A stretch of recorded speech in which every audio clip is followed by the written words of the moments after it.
Justice delayed is justice denied, यानी कि देर से मिला न्याय अन्याय के बराबर है। और आज ये हमारे सिस्टम की सबसे कड़वी सच्चाई भी है।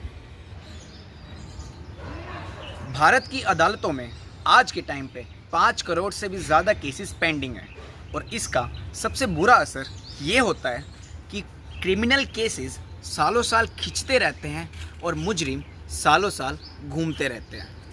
अक्सर वकील या गवाह कोर्ट में पेशी नहीं देते, जिसकी वजह से डेट्स मिलती रहती हैं। इसका सबसे ज़्यादा फ़ायदा क्रिमिनल्स उठाते हैं बाहर खुलेआम घूमकर और गवाहों को डराते और धमकाते हैं। भारत में पॉपुलेशन के हिसाब से जजेस की संख्या बहुत ही ज़्यादा कम है। नेशनल जुडिशियल डाटा ग्रिड यानी कि NJDG के हिसाब से लाखों केसेस ऐसे हैं जो 20 से 30 साल तक पुराने हैं। केसेस इतने लंबे चल जाते हैं कि या तो हमारे सबूत ही मिट जाते हैं या हमारे गवाह ही पलट जाते हैं। इसका सीधा सीधा रिजल्ट ये निकलता है कि हमारे मुजरिम बेनिफिट्स ऑफ डाउट के आधार पर बरी हो जाते हैं। बड़े बड़े क्रिमिनल्स को बड़े ही आराम से इंटरिम बेल मिल जाती है, वहीं दूसरी तरफ गरीब लोग छोटे छोटे जुर्म के आधार पर जेल्स में सालों साल पड़े रहते हैं अंडर ट्रायल के अंदर। जब मुजरिम को ये पता होता है कि फैसला आने में 15 से 20 साल लग जाएंगे तो उसके अंदर कानून का डर तक खत्म हो जाता है। एक आम आदमी कोर्ट की चौखट घिस घिस कर थक जाता है और आखिर में हार मान लेता है। अब बात करते हैं इसके थोड़े पॉजिटिव एस्पेक्ट्स के बारे में। ऑनलाइन फाइलिंग और वीडियो कॉन्फ्रेंसिंग से काम थोड़ा सा फास्ट हुआ है। रेप और पोक्सो जैसे सेंसिटिव मुद्दों के लिए फास्ट ट्रैक स्पेशल कोर्ट्स यानी कि FTSC कोर्ट्स बनाए गए हैं, लेकिन आज के टाइम पे उन पर भी वर्कलोड बहुत ज़्यादा है। सरकार को जजेस की रिक्रूटमेंट यानी कि भर्ती और पुलिस इन्वेस्टिगेशन फास्ट करनी होगी, जब जाके ये मुजरिम जो बाहर घूम रहे हैं ना, ये हमारे जेल की सलाखों के अंदर होंगे। अब आपको कुछ केसेस और एग्जाम्पल्स की मदद से सारा का सारा मामला क्लियर करते हैं। सबसे पहला एग्जाम्पल हम लेते हैं लक्ष्मी अग्रवाल केस का। Lakshmi Agarwal case slow system और डिले जस्टिस का एक बहुत बड़ा और परफेक्ट एग्जाम्पल है, क्योंकि उन्हें कोर्ट के चक्कर तो बहुत काटने पड़े, लेकिन उनकी ज़िद ने सिस्टम को बदलने पर मजबूर कर दिया।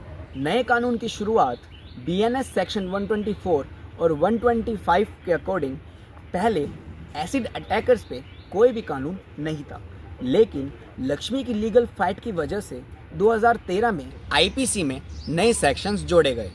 अब एसिड अटैक करने पर मिनिमम 10 साल की सज़ा और मैक्सिमम उम्र कैद यानी कि लाइफ इम्प्रिजनमेंट की सज़ा सुनाई गई है, जिससे मुजरिमों के अंदर डर पैदा होगा। लक्ष्मी ने सुप्रीम कोर्ट में लंबी लड़ाई लड़ी ताकि एसिड सब्जी की तरह दुकानों पर ना बिक सके। कोर्ट ने ऑर्डर दिया कि अब कोई भी दुकान बिना लाइसेंस के एसिड नहीं बेच सकती और ख़रीदार को भी सबसे पहले दुकानदार को उसका ID प्रूफ देना पड़ेगा और दुकानदार को वो प्रूफ रिकॉर्ड रखना पड़ेगा। कोर्ट ने ये फिक्स किया कि हर एसिड अटैक विक्टिम को 3 लाख का compensation national legal service authority के थ्रू मिलेगा। साथ ही किसी भी हॉस्पिटल, चाहे वो प्राइवेट हो या सरकारी, एसिड अटैक विक्टिम के लिए फ्री ट्रीटमेंट मैंडेटरी कर दिया गया। लक्ष्मी के केस ने ये मुद्दा उठाया कि अगर एसिड अटैक जैसे सेंसिटिव मुद्दों पर भी डेट्स पे डेट्स मिलती रही तो विक्टिम कभी भी रिकवर नहीं कर पाएगा। इसीलिए कई स्टेट्स ने एसिड अटैक जैसे सेंसिटिव मुद्दों के लिए फास्ट ट्रैक कोर्ट्स को प्रायोरिटी देना सही समझा। लक्ष्मी ने यह दिखाया कि विक्टिम को चेहरा छुपाने की जगह गुनहगार को शर्म करनी चाहिए। इसी ही एक ऐसे केसेस के मुद्दे पर ऐसी ही एक फिल्म छपाक इसी केस पर बनी, जिसने देश भर में इस मुद्दे के ऊपर अवेयरनेस भी फैलाई है। अब बात करते हैं एक और एग्जाम्पल की जो हाल ही में दोबारा सुर्खियों में आया, जो है नितिन गडकरी या फिर कि मैं कहूँ योगिता ठाकरे केस। ये मामला 19 मई 2009 का है, जब एक 7 साल की बच्ची योगिता ठाकरे की डेड बॉडी नितिन गडकरी के नागपुर वाले घर में कंपाउंड में खड़ी एक कार के अंदर मिली। योगिता की मां जो कि वहीं पर एक डोमेस्टिक हेल्प थी, उन्होंने आरोप लगाया कि उनकी बेटी के साथ सेक्सुअली असोल्ट करके उसे मारा गया है। पुलिस और सीआईडी ने इसे एक हादसा बताया और उन्होंने अपनी फाइल में लिखा कि बच्ची खेलते खेलते कार में बंद हो गई थी और सफोकेशन की वजह से उसकी मौत हो गई। कोर्ट ने सीआईडी की क्लोजर रिपोर्ट को 2 बार रिजेक्ट किया और री इन्वेस्टिगेशन के लिए ऑर्डर दिया। हालांकि सीआईडी ने नितिन गडकरी को क्लीन चिट दे दी थी, लेकिन विक्टिम के परिवार वालों ने इसे इनजस्टिस बताया और उन्होंने सुप्रीम कोर्ट तक का दरवाज़ा खटखटाया। ये केस 15 साल से भी ज़्यादा पुराना हो चुका है, लेकिन आज भी ये सवालों के घेरे में है। 2013 में सुप्रीम कोर्ट ने सीबीआई इंक्वायरी की मांग को ठुकरा दिया था, ये कहते हुए कि इसकी कोई ज़रूरत नहीं है। कोर्ट ने कहा कि इस मामले को as a private criminal complaint की तरह ट्रीट किया जाए, जहां विक्टिम के फादर को अपने गवाह पेश करने होंगे। 2025 और 26 की रिपोर्ट के मुताबिक ये केस अब भी लोअर कोर्ट में पेंडिंग है।